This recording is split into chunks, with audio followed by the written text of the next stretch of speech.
The invasion. Grand Marshal Thax stood motionless on the command deck of the inevitable conquest, his 6 eyes focused on the holographic display of the small blue planet. His exoskeleton gleamed under the ship's ambient lighting as his secondary arms tapped a rhythmic pattern against his ceremonial armor, a habit when deep in thought. "Another primitive world for the collection," he stated, mandibles clicking with something akin to boredom. Sensor analysis. Science Director Vex approached, her translucent wings folded tightly against her back. "Unusual readings, Grand Marshal. This species, these humans, have progressed from basic tool used to rudimentary space travel in mere millennia. Their technological advancement curve is unprecedented." Fax dismissed the concern with a flick of his primary right hand. The Xilarian Empire has subjugated over 300 species across 7 galactic arms. Technological potential means nothing without proper evolution time. Prepare the standard first contact protocol, followed immediately by the integration fleet. In the 50,000 years of Xilarian expansion, the pattern had never varied.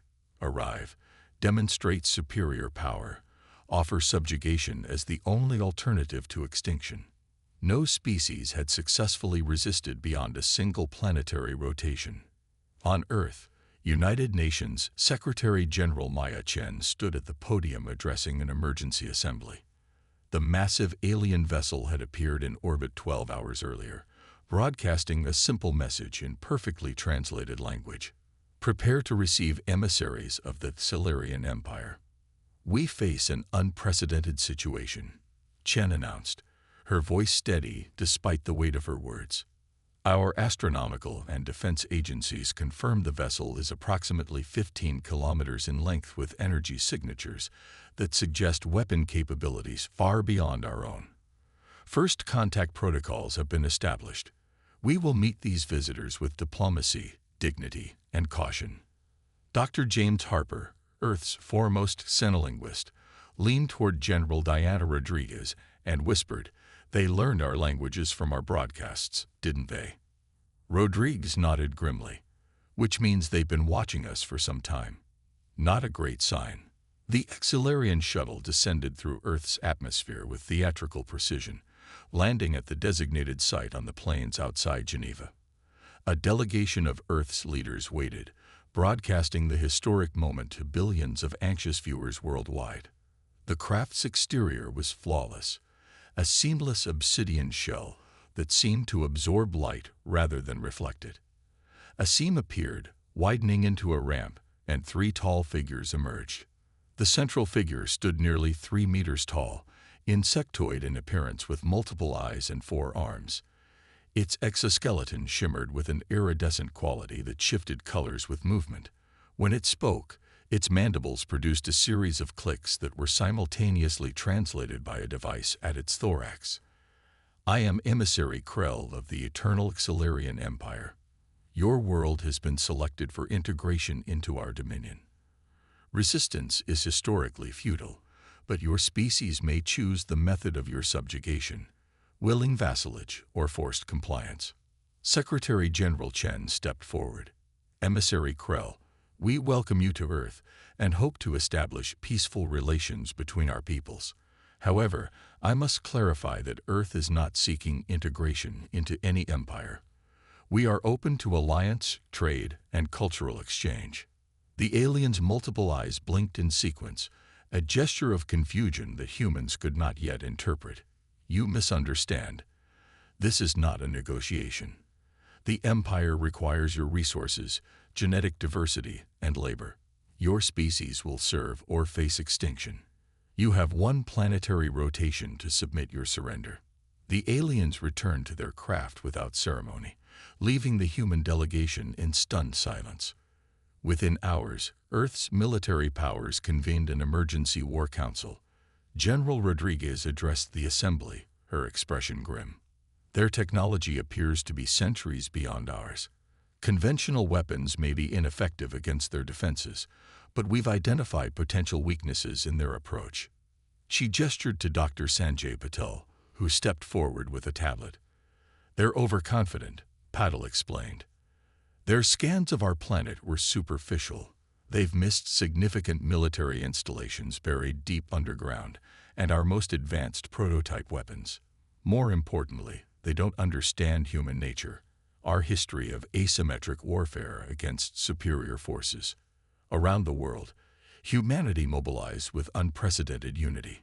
Ancient enemies shared military secrets, borders became meaningless, and civilian industries converted to defense production with astonishing speed. When the deadline passed without Earth's surrender, the Xilarian response was immediate.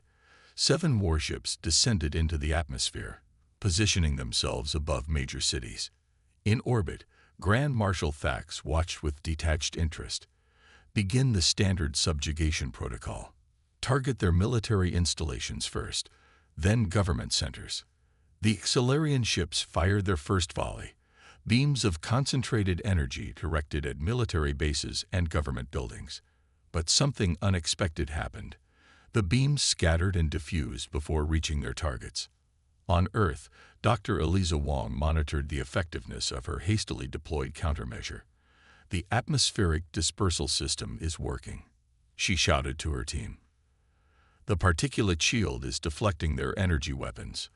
The particulate shield, a network of specially designed microscopic reflective particles released into the upper atmosphere, wasn't a perfect defense, but it reduced the aliens' weapon effectiveness by 70%.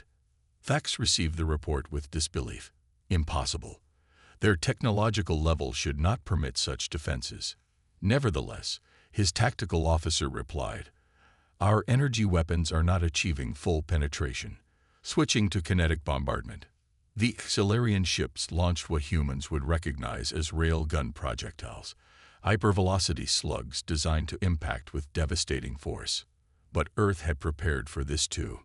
General Rodriguez watched from the underground command center as the automated defense network engaged.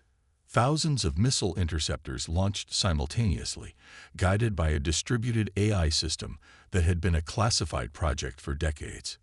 They're adapting faster than anticipated, Emissary Krell reported to Thax. Their missile defense systems are crude but effective due to sheer numbers. Thax's mandibles clicked rapidly, a sign of agitation. Deploy ground forces. We will take this planet the old-fashioned way. 500 dropships descended through Earth's atmosphere, each carrying 50 elite Xilarian warriors in battle armor. They landed in coordinated patterns around major population centers, expecting minimal resistance from primitive weapons. What they encountered instead was a prepared population employing improvised but effective tactics. In New York, construction workers had converted excavation equipment into mechanized armor. In Lagos, engineers had repurposed industrial lasers into anti-armor weapons. In Shanghai, chemical plants had produced sticky foam that immobilized Xilarian exoskeletons on contact. Captain Maya Desai led a guerrilla force through the sewers of Mumbai, emerging behind Xilarian lines. "Remember the plan," she told her team. "We can't match them in direct combat. Hit and run, disable their communications, use the city against them." The Xilarians, accustomed to fighting conventional wars against conventional opponents, found themselves frustrated by human unpredictability. Their rigid command structure couldn't adapt quickly enough to the thousands of independent resistance groups using different tactics. In orbit, Thax received increasingly desperate reports from ground commanders. "This is unprecedented," he told his war council. "No species has ever resisted so effectively with such primitive technology." Science Director Vex spoke cautiously. "Their adaptability exceeds anything in our records. They're improvising weapons and tactics faster than our forces can respond. I recommend a strategic withdrawal to reassess." Thax's exoskeleton darkened with anger. "The Empire does not retreat from primitives. The Empire also does not waste resources unnecessarily," Vex countered. "We've already lost 12% of our ground forces and 3 ships to their counterattacks. Their resourcefulness suggests they may have other surprises waiting." Reluctantly, Thax ordered a temporary withdrawal. The Xilarian forces pulled back to their ships and returned to the main fleet. On Earth, there was no celebration. only grim determination and frantic preparation. Humanity had survived the first wave, but everyone understood this was merely the beginning. The real test would come when the Empire returned in force. Dr. Harper studied the translated Silurian communications they'd intercepted during the battle. "They're coming back," he told the Emergency Council. "And next time, they won't underestimate us." General Rodriguez nodded. "Then we better make sure we have some new surprises waiting for them." The counterattack. Supreme Overlord Zenith of the Silurian Empire was not accustomed to failure. His massive form dominated the throne room aboard the Imperial flagship Eternal Dominance, dwarfing even the elite royal guards flanking him.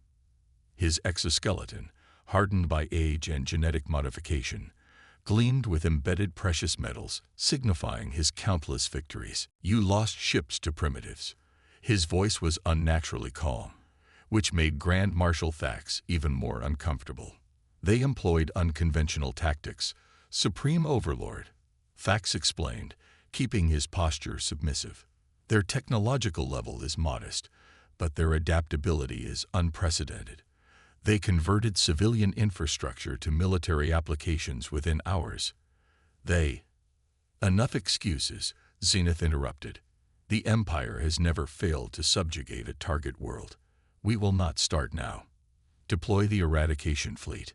"Supreme Overlord, with respect, a full eradication response seems excessive for—" "Are you questioning my judgment, Grand Marshal?"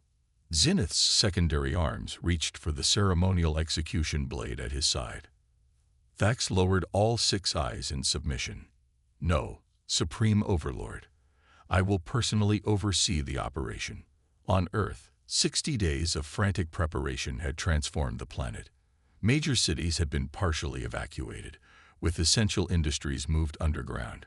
Global defense systems, cobbled together from both existing military technology and reverse-engineered Silurian components from damaged dropships, formed an integrated network spanning the planet. Dr. Eliza Wong addressed the United Earth Defense Council from her laboratory in Singapore. "The good news is we've made significant progress understanding their shield technology and communication systems. The bad news is our long-range sensors have detected a massive fleet approaching, at least 20 times larger than the first wave." General Rodriguez studied the projections. "Time to arrival." "Approximately 72 hours, Wong replied.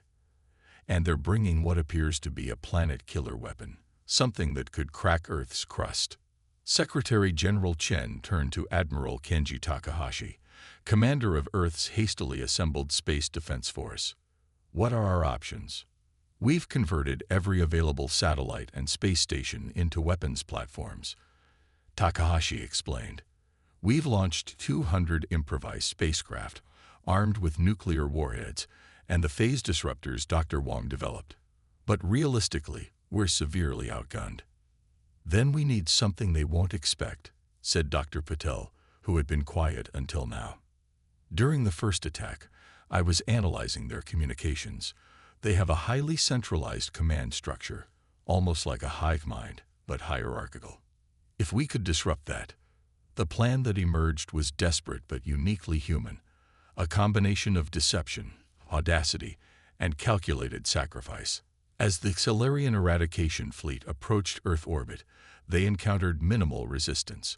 A few outdated missiles were easily intercepted, and the scattered defensive satellites were quickly neutralized.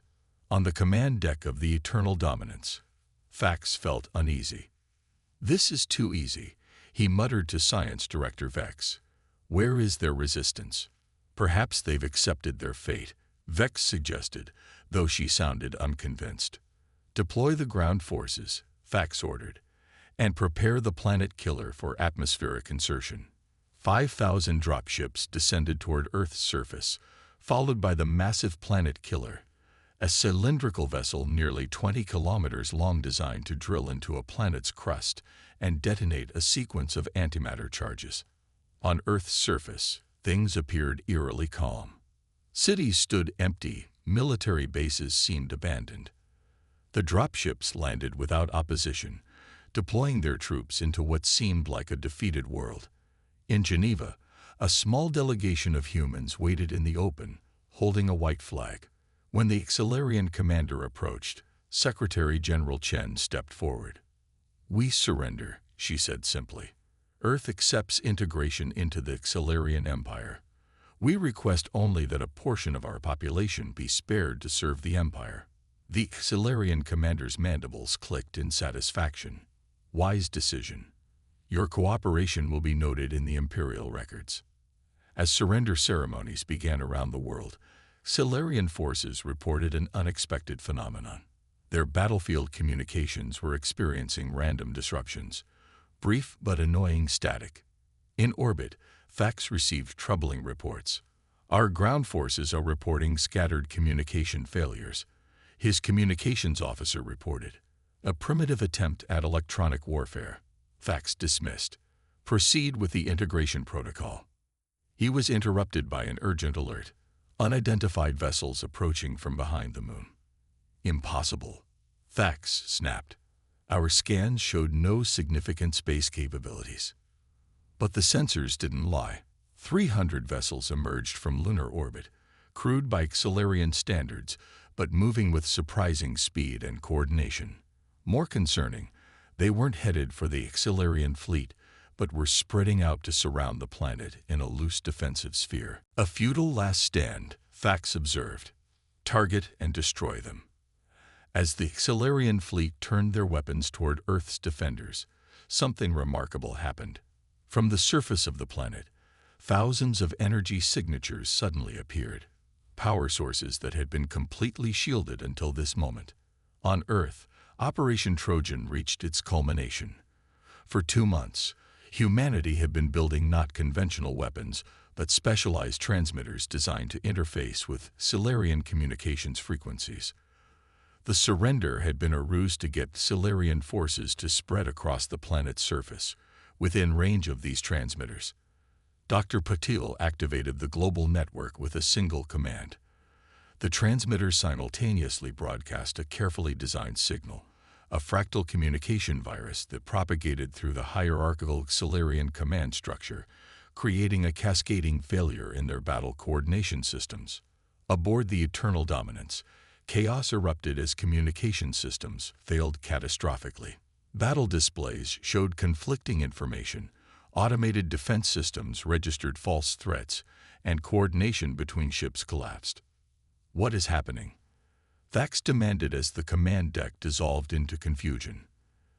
"They've somehow infiltrated our command protocols," Vex replied, her normally calm voice edged with panic. "The system is trying to purge the corruption, but it's spreading faster than the safeguards can contain it." In this moment of Xelarian confusion, Earth's true defense unveiled itself. The surrendering humans activated hidden weapons, many incorporating reverse-engineered Xelarian technology. The empty cities turned out to be elaborate traps, with automated defense systems emerging from concealed bunkers. The human spacecraft, meanwhile, executed their primary mission. Rather than engaging the vastly superior Xelarian vessels directly, they targeted the planet killer, which was now vulnerable due to compromised defenses. Admiral Takahashi watched from his command ship as the coordinated strike unfolded. "All units, execute attack pattern Omega. Remember, we only get one shot at this." 200 nuclear warheads detonated simultaneously against the planet killer's hull, creating precisely synchronized shock waves. The physical damage was significant, but not fatal to such a massive vessel. However, it created the perfect conditions for the second phase, the deployment of Dr. Wang's phase disruptors. These devices, based on principles derived from studying Xelarian shield technology, created a localized subspace distortion that briefly rendered matter unstable at the quantum level. When the disruptors activated inside the damage zones created by the nuclear strikes, they triggered a chain reaction throughout the planet killer's antimatter containment systems. The resulting explosion was visible from Earth's surface, a new star briefly appearing in the daytime sky. In orbit, the Xelarian fleet reeled from both the destruction of their superweapon and the continuing effects of the communication virus. Ships fired on phantom targets or, worse, on each other as identification systems failed. Fax made a desperate decision. All ships, full retreat. Withdraw from this system immediately. As the Xelarian ships struggled to coordinate their retreat, a new complication emerged. A wormhole opened at the edge of the solar system, and through it came a flotilla of unknown vessels. More human reinforcements. Fax wondered aloud. No, Vex replied, studying the readings. These are Arcanian vessels. The Arcanians, an ancient spacefaring species that had maintained neutrality in the face of Xelarian expansion for millennia. Their sleek, crystalline ships formed a blockade between the retreating Xelarian fleet and their jump point. A communication channel opened, and an Arcanian elder appeared on the main display. Its translucent, almost fluid body pulsed with internal light as it spoke. The Arcanian Collective has observed these events with interest, the elder stated. For 10,000 years, we have watched the Xelarian Empire consume world after world, believing intervention would only bring greater bloodshed.